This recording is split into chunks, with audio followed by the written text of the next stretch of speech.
Jésus-Christ est le même hier, aujourd'hui et éternellement, Hébreux chapitre 13 verset 8. Lettre circulaire 16. Janvier 1979. Je vous salue tous cordialement dans le précieux nom de notre Seigneur Jésus-Christ par cette parole du psaume chapitre 33 versets 8 et 9. Que toute la terre craigne l'Éternel. Que tous les habitants du monde tremblent devant lui. Car il dit, et la chose arrive, il ordonne, et elle existe. La parole de Dieu ne revient jamais à lui sans avoir accompli ce pourquoi il l'a envoyé. Tout ce qu'il dit s'accomplit. Tout ce que Dieu entreprend, il l'achève. Malheureusement, souvent nous nous faisons une propre représentation de ce que Dieu devrait faire.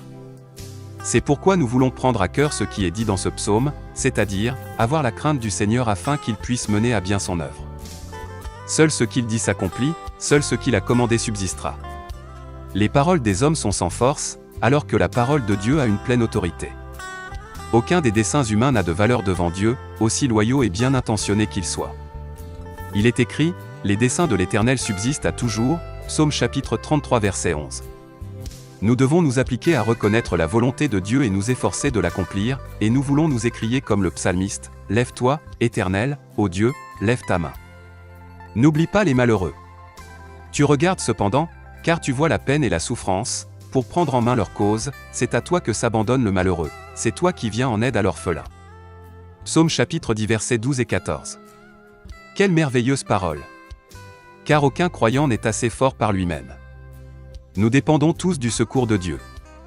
Il voit les douleurs de notre cœur, il voit l'indigence des misérables, il prend garde à tout malheur qui atteint les siens, nous pouvons tout lui dire, car il nous comprend. Puisse-t-il se lever et tendre son bras puissant, car nous pouvons lui accorder pleine confiance. Plus loin, le psalmiste s'écrie, « Tu entends les vœux de ceux qui souffrent, ô Éternel.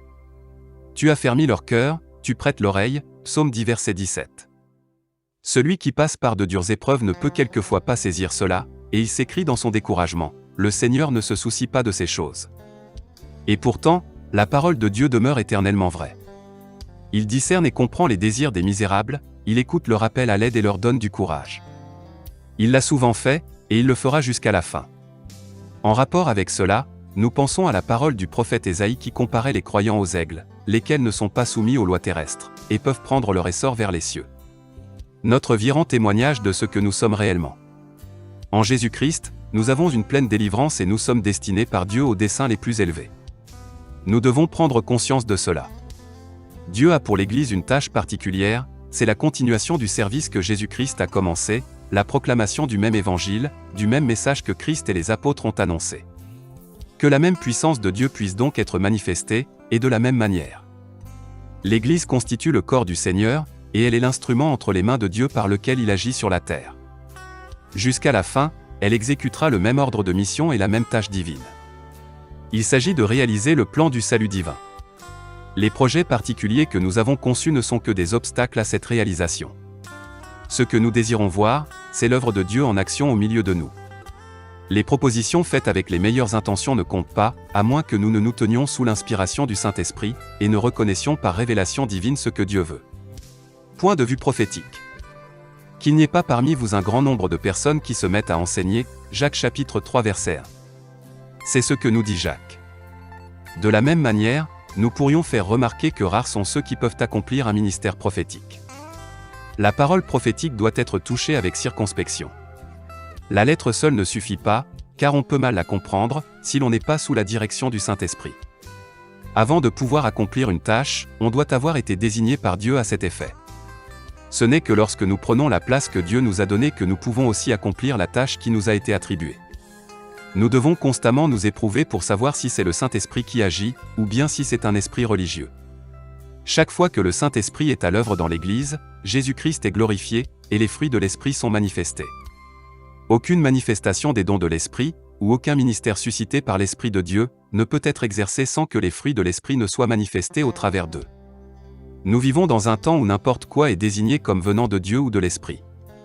Cependant, nous entravons Dieu et lui faisons obstacle, si nous ne lui accordons pas la place qui lui revient de droit. Celui qui n'a saisi la parole de Dieu que par son intelligence échouera certainement. Au temps de la première venue du Seigneur, il y eut suffisamment d'hommes religieux qui ne comprirent pas la façon d'agir de Dieu. Ils avaient bien la lettre de la parole, mais il leur manquait l'éclaircissement au travers de l'esprit pour en voir l'accomplissement. La parole parlée devint la parole écrite, et la parole écrite doit devenir une parole révélée. Elle est alors vivante et agissante. Dans le ministère du prophète Élie, nous avons un exemple frappant du soin avec lequel doit être traitée une charge prophétique. Sitôt après que cet homme de Dieu eut fait l'expérience puissante de la révélation de Dieu sur la montagne d'Horeb, le Seigneur lui dit, « Va, reprends ton chemin par le désert jusqu'à Damas, et quand tu seras arrivé, tu oindras Hazaël pour roi de Syrie. Tu oindras aussi Jéhu, fils de Nimshi, pour roi d'Israël, et tu oindras Élisée, fils de Shaphat, d'Abel-Méhola, pour prophète à ta place. » 1 Rois chapitre 19 versets 15 et 16. Chacun de nous pense peut-être qu'il y aurait accompli sans délai ces 3 tâches, puisque le Seigneur les lui avait clairement ordonnées.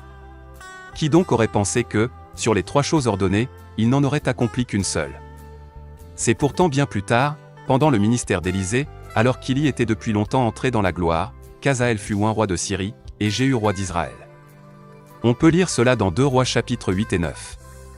On serait en droit de se demander comment il est possible que le Seigneur donne clairement à un homme la tâche d'accomplir 3 choses, puis qu'il vienne le chercher avec tous les honneurs dans un char de feu pour le faire entrer dans le ciel, et cela sans qu'il ait accompli ce qui lui avait été ordonné de faire. Vous voyez. C'est ici que se trouve éprouvée la pensée spirituelle d'un homme.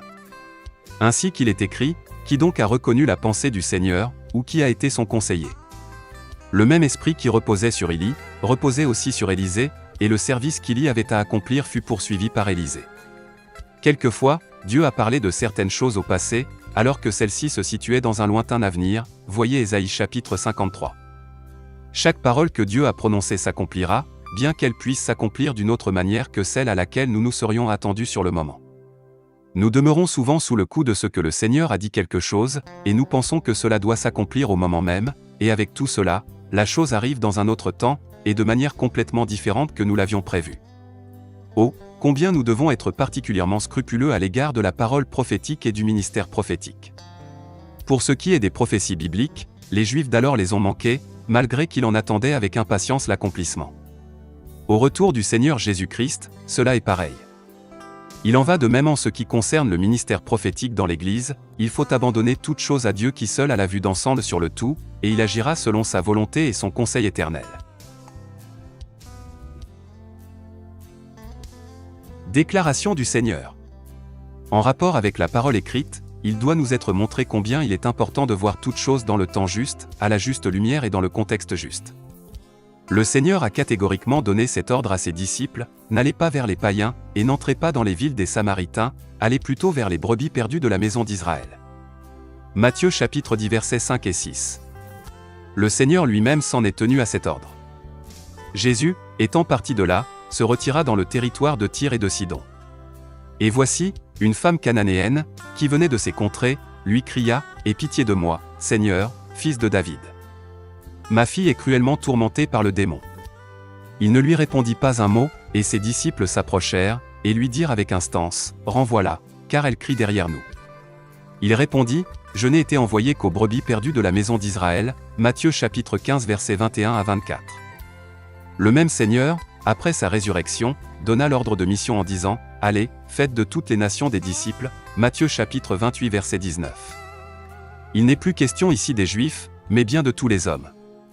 Nous voyons la même chose dans Marc 16.15, « Allez par tout le monde, et prêchez la bonne nouvelle à toute la création. » Et afin que ceci soit établi sur le témoignage de 2 ou 3 témoins, nous lirons encore dans Luc chapitre 24 verset 47, « Et que la repentance et le pardon des péchés seraient prêchés en son nom à toutes les nations. » Il est donc important que nous comprenions correctement les paroles du Seigneur.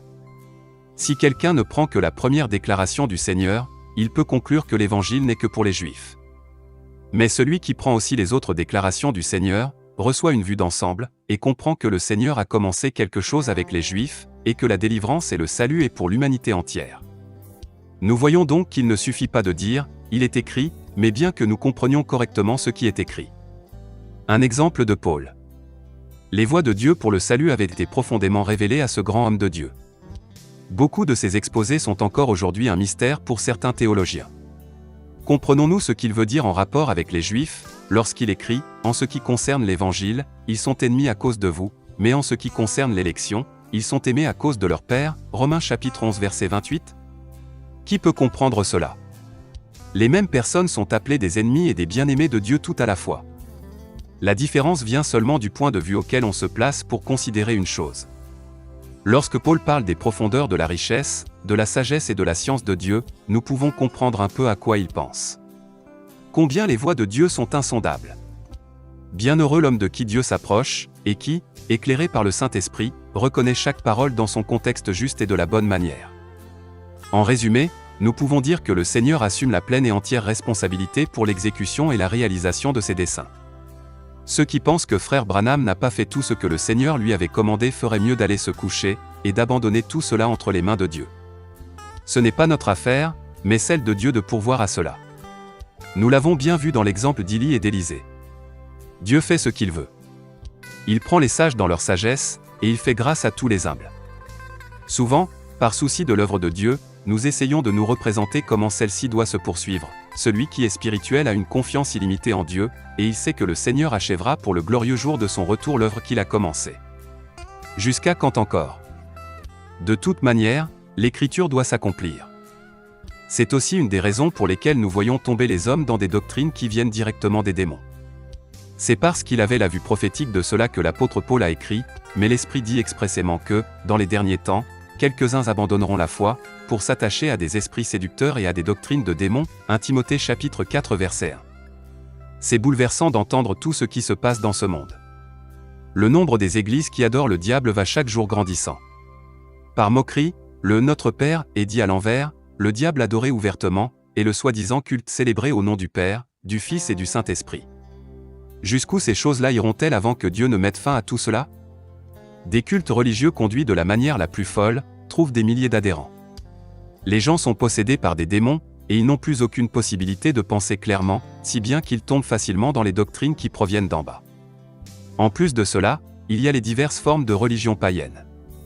Toutes ces choses ensemble forment un chaos dans lequel les hommes ne peuvent plus trouver leur chemin. Tous ces déraillements religieux sont pris comme motif pour lier et soumettre, lentement mais sûrement, tout ce qui ne fait pas partie de l'officiel Conseil mondial des Églises. À proprement parler, il n'y a que deux sources d'inspiration.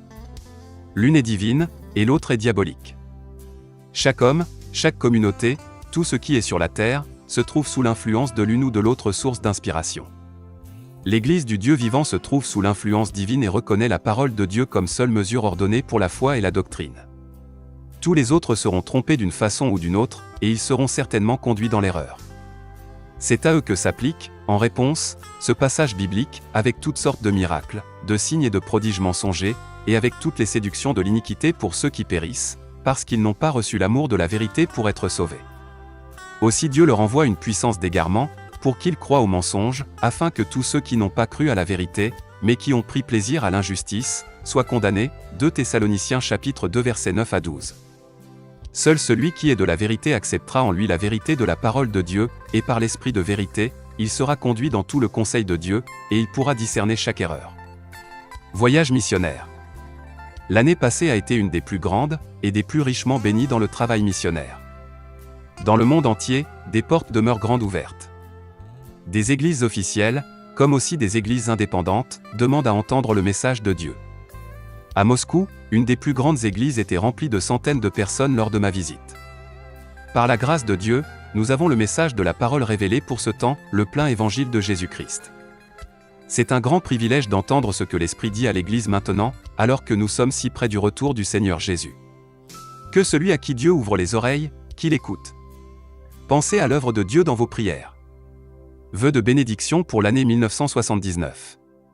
Il nous semble que le temps passe toujours plus vite, et nous voilà déjà au début de la dernière des années 70. En un clin d'œil, nous serons arrivés à la 80e année. Notre attente en Dieu devient toujours plus grande, notre désir de sa personne devient toujours plus fort, car aussi la venue du Seigneur s'approche de plus en plus. À vous tous qui aimez le Seigneur Jésus, et qui attendez sa venue, je souhaite les plus riches bénédictions de Dieu pour cette année 1979. Je veux aussi remercier de tout cœur tous ceux qui ont porté l'œuvre de Dieu dans leurs prières, et qui l'ont aussi soutenu de leurs dons. Que le Seigneur vous récompense richement. Nous voulons ensemble faire tout ce que nous pouvons pour que beaucoup de personnes entendent encore la parole de Dieu. agissant de la part de Dieu. Frère Franck.